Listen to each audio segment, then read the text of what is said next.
So it's actually been a little bit of time since I've been using the iPhone 13, and what's super crazy is this phone is actually approaching almost, I would say almost a year. I mean, we're about a few months away.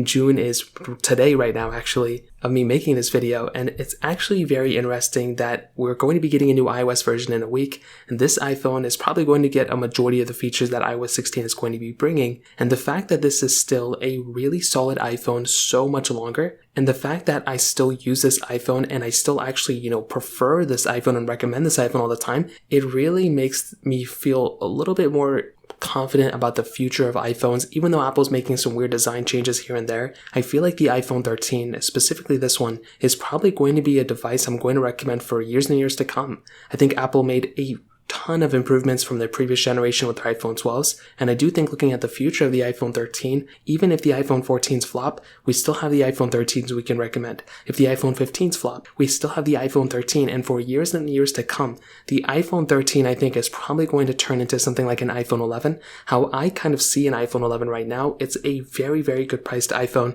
and if you don't want to spend so much money on the latest iPhone 13 or 13 Pro, you can always go for something like an iPhone 11 and still have a solid experience. And I still feel the exact same way with the iPhone 13, even though it is $799 or $829 off contract. I think this is still a very solid phone, and the only issue I have with the iPhone 13s for the most part is pretty much the future of the pricing. I really hope Apple doesn't end up doing something where the prices of these iPhones end up going up substantially. That is probably one of the more annoying things that can happen, but I do think if something like that were to happen in the future, hopefully these iPhones like the iPhone 13 will end up going down in price, in the used market, and then we can kind of go and see from there and basically see what happens at that point. Now, starting off with the outside, we all pretty much know the design has remained unchanged for the most part. There hasn't really been a crazy amount of, scandals or anything with this iPhone. However, recently there has been that BOE little thing that's been going on with the displays. So essentially it looks like some iPhone 13 supply chain, issues were happening, and it looks like some, unwarranted changes happened with the iPhone 13's display. I don't think anything crazy happened. I don't think there were any faulty displays, but it was an unauthorized changed, and because of that, Apple actually went ahead and pretty much pulled their iPhones away, and I think they're going to be losing that contract, which is going to be really crazy. Now, this does actually bring us to another interesting thing with the iPhone 14s, but like I mentioned, we'll stick with the iPhone 13s here. I think this display is still pretty good. That 6.1 inch panel hasn't really been that affected with any iOS versions or any display problems for the most part. The iPhone 12 had display problems.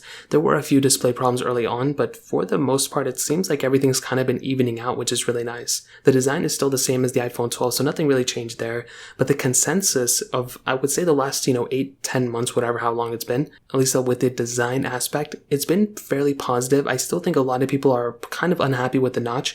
However, people are kind of unhappy with the design that the iPhone 14 is going to be happy with the notch. So it seems like some people may prefer the notch over that hole punch and pill design, but I guess we'll see what happens in the future. And I will definitely tell you, the camera on the back and the whole entire design on the back has extremely held up extremely well. I've had a really good experience with this camera, and although it's not the main phone that I use, it is kind of the secondary phone that I use. I use it in tons of videos.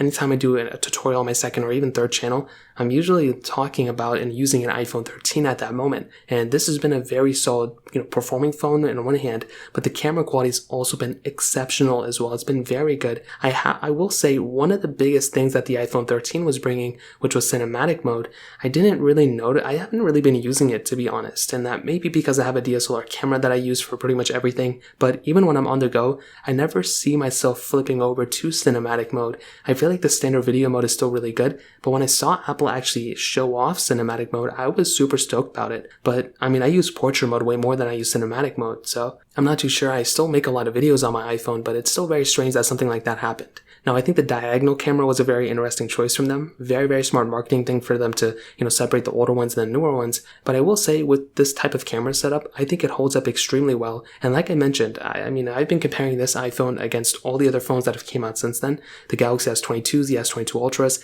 the S22 Plus I compared it to. I also compared it to the Pixel 6 and the Pixel 6 Pro, I believe, as well. And all those phones, did fairly well against the iPhone 13. I don't know if the iPhone 13 was winning every single one, But for the most part, this camera has been consistent. Anytime I go into Snapchat or Instagram or anything like that, it's been giving me a solid experience. And I will definitely say for this type of camera setup in 2022, I think it still holds up very well. And obviously nothing's really going to change about it in that aspect. But one area that really did kind of affect me a little bit was actually the, durability of this iPhone. So nothing is cracked, nothing is, major damage with this specific device, but I noticed that after a little bit of time, not even that long, I would say probably like 2-3 weeks, this iPhone was already noticeably scratched up. Now compared to an iPhone like the iPhone 12 Pro that I had before, or even like an iPhone 11, it didn't really seem as scratched, to be honest.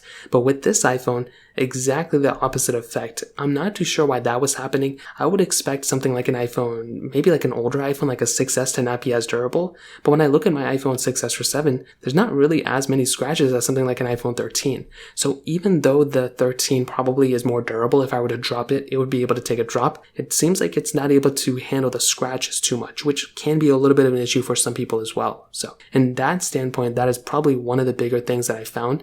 In terms of software, nothing's really going to change. I mean, we're still on iOS 15. We're going to be getting future updates for sure, which is still really good, but nothing really changed there, and it's been pretty consistent as well. Now with the performance side, like I mentioned, this thing does have the Apple A15 Bionic chip inside of it, and I mean, that's a really good chipset. And another big thing is that with future devices that, Apple's going to be making, it looks like this specific device is probably going to be the last generation where they're not going to go ahead and separate in crazy margins the lower end phones and the higher end phones. So with something like, the Apple A15 and the iPhone 13 Pro, it's a little bit faster, but it's not like night and day difference. With the next generation, it's looking like Apple's going to go ahead and convert that over to the 14 Pro having the A16 and the bottom tier iPhone 14 having a 15. So it's going to have the same chipset as this phone, theoretically, if that ends up being true. So that's going to be really crazy as well.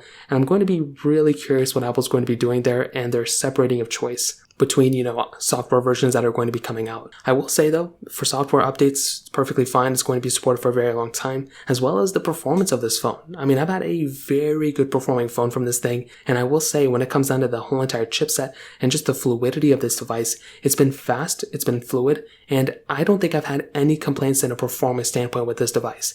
Granted, I don't think I've really been complaining about the performance of any iPhone probably since the iPhone 10. Since that device, I think the performance has been great. There's obviously been stutters and some glitches here and there, but for every single thing that I've done, playing Genshin Impact on very high levels, playing all these other games on very high levels, and so many other things, I've had very few complaints on my end. And I really do think when it comes down to it, the iPhone 13 is still one of those devices that's beautiful. It's not only a solid phone I'd recommend today, and if you want to buy a phone, definitely go for the iPhone 13, but it's also a device I see myself recommending to people years and years to come. The iPhone 12, to be honest, I didn't feel like that. I felt like that iPhone, it was good for like the first month or two, and then steadily just became just not my favorite phone.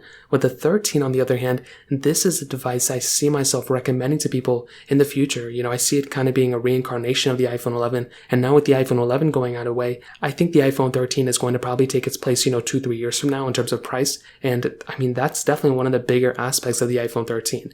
Not only is it a really good phone now, but it's also going to be a really good phone, I think, in the future as well. So I genuinely can't wait for it, and I'd love to hear your opinion on it. Let me know in the comment section below. Hit the like button, that would mean so much, but definitely hit that subscribe button. More importantly than everything else, I love every single one of you guys. Hopefully I'll catch you guys in the next video. Peace out till then.